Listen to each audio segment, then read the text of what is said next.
సభకు నమస్కారం. సమయం చాలా విలువైంది. 3 పుస్తకాల ముచ్చటైన సభ ఇది. మాట్లాడిన వాళ్ళందరూ కథల గురించి చెప్పేశారు, కవిత గురించి చెప్పేశారు, దివిటీలు ఇవన్నిటి గురించి చెప్పేశారు. ఇక నేను ఏం చెప్పాలి? కవిత్వం గురించి చెప్తాను. కవిత్వం రాస్తే ఏమొస్తుంది అనేది చాలామంది పీడిస్తున్న మాట.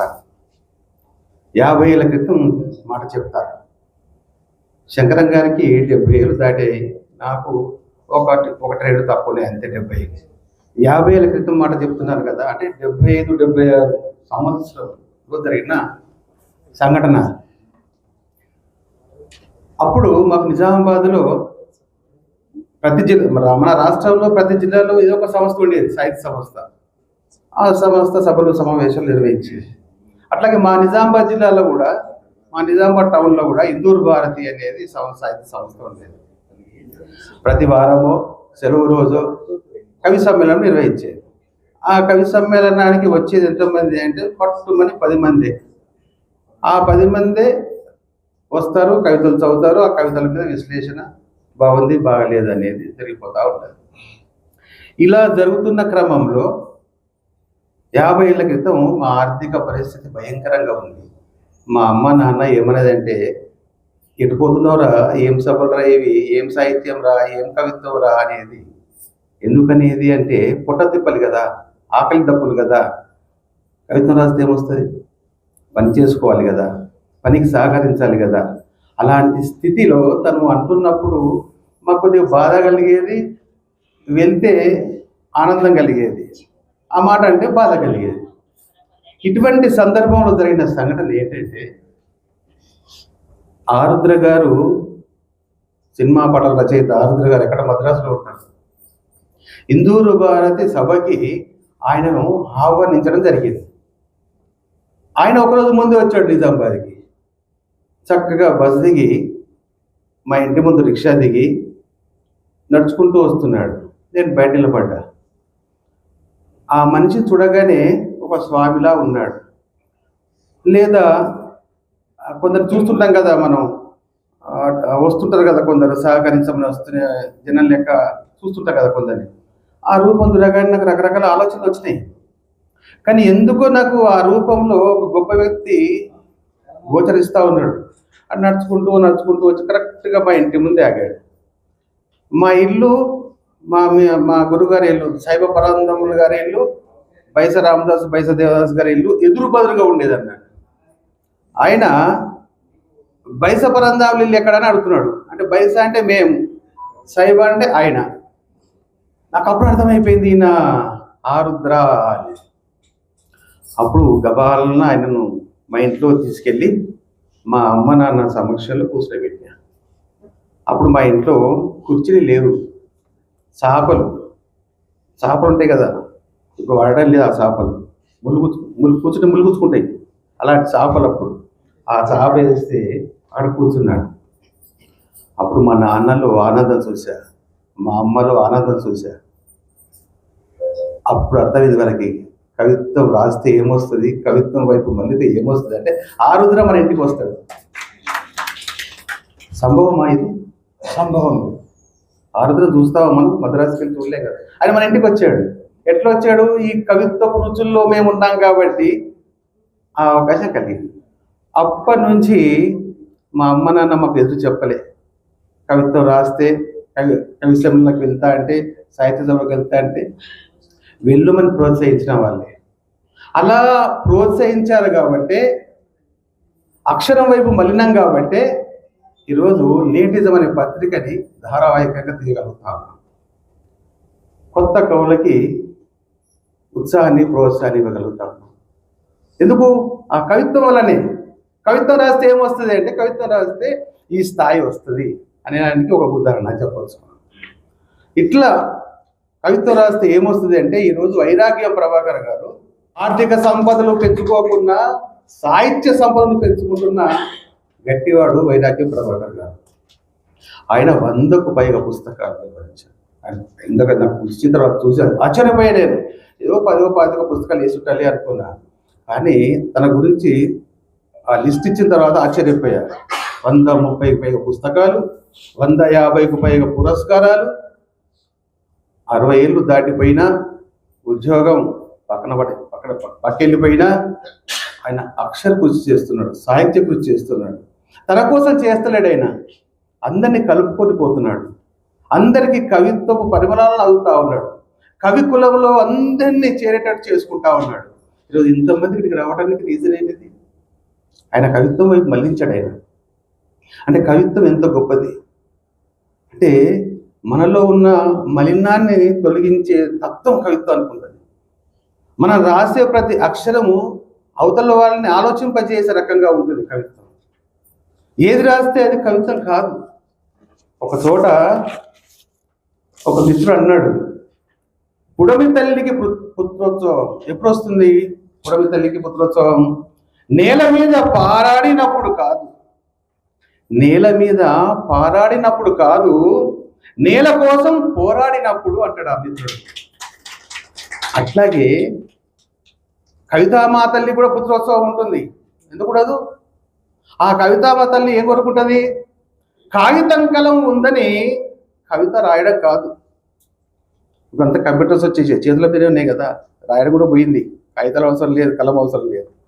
కాగితం కలం ఉందని కవిత రాయడం కాదు, రాసిన కవిత నలుగురిని ఆలోచింపజేసినప్పుడు పుత్రోత్సవం కవితామా తల్లికి.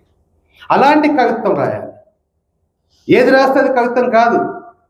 మనం చూస్తూ ఉన్నాం, ఏదో కవిత వచ్చేస్తుంది సెల్లోకి, టకా టకా టకట లైకులు కొట్టేస్తాం. ఎందుకు కొట్టేం లైకులు అనేది కూడా ఆలోచించకుండా లైకులు కొడతా ఉంటాం మనం. ఎందుకు కొడుతున్నారో తెలుసా? నేను కూడా కవిత పెడతాను కాబట్టి ఆయన లైక్ కొట్టాలి కాబట్టి. ఈ పద్ధతిలో రాసే కవిత్వం కాదు.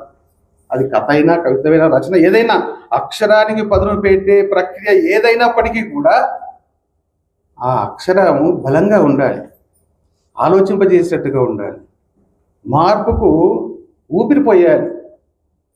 అలాంటి బలమైన అక్షర సృష్టి చేసినప్పుడే కవిత నిలబడుతుంది. ఇప్పుడు చూస్తున్నాం కదా మనం, అక్కడ తిక్కన్న, వేమన్న ఏ కలంలో రాశారు వాళ్ళు? సాహిత్యాన్ని ఏ కలంలో సృష్టించారు వాళ్ళు? వాళ్ళు రాసిందంతా 10 కాలాల పాటు నిలబడేదే.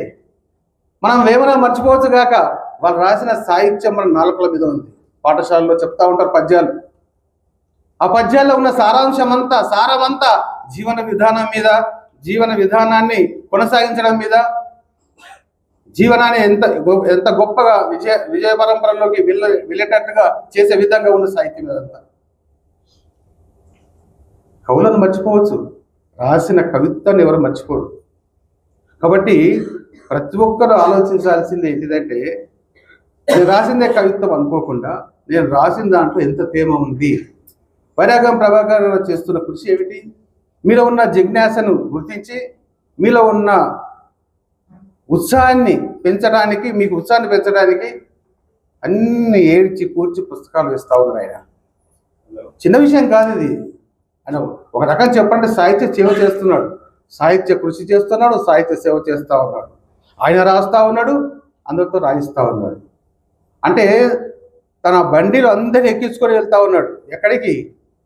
మరో ప్రపంచానికి కాదు, ఈ సమాజంలో ఉన్న కుళ్ళును ఛేదించడానికి, ఈ సమాజంలో ఉన్న బలహీనతను తప్పించడానికి, తెలియలేని వాళ్లకు తెలివి వచ్చే రకంగా, అందరికీ అన్ని విషయాలు అర్థమయ్యే రకంగా మీతో కవిత్వం రాయిస్తూ ఉన్నాడు ఆయన.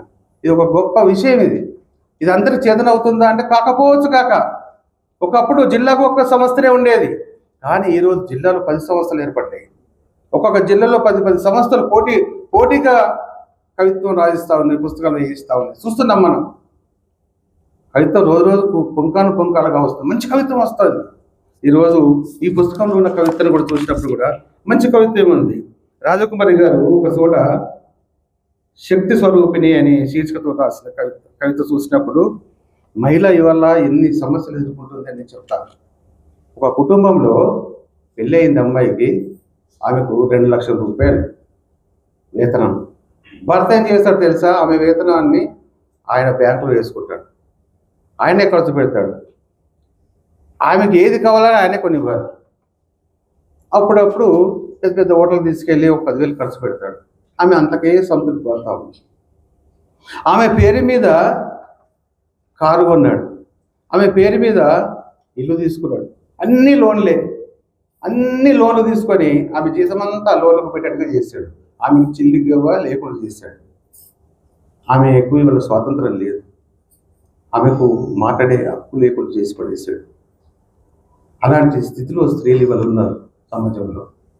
నేను చూస్తూ ఉన్నాను, చాలా కుటుంబాలలో జరుగుతూ ఉన్నాయి ఈ సంఘటనలు. కారణం ఏదైనప్పటికీ కూడా వాటి మీద రాజకుమారి గారి ఒక తాడ రాస్తారు. పుట్టగానే పరిమళించే పువ్వులాగా శ్రమను శక్తిగా, సంకల్పాన్ని ఆయుధంగా మలిచే మహత్తర గుణం మహిళామూర్తులకే సాధ్యం.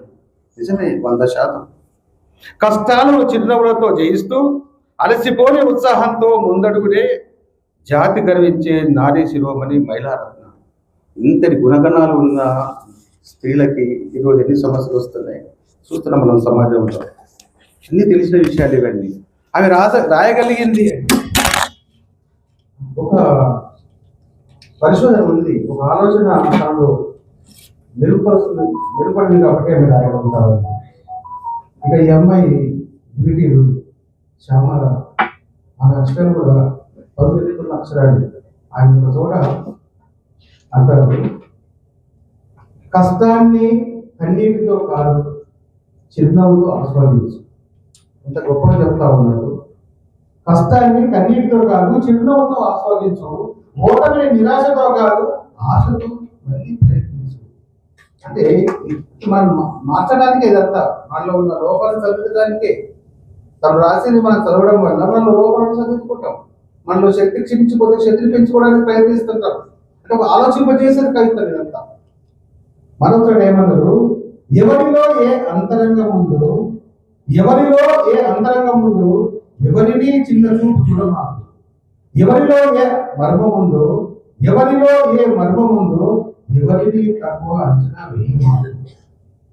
ఇవన్నీ చిలుకబడుతుంది. అంటే మనలో ఒక మంచి ఆలోచనని ఎగిరించడానికి వచ్చే కవిత్వం కదా.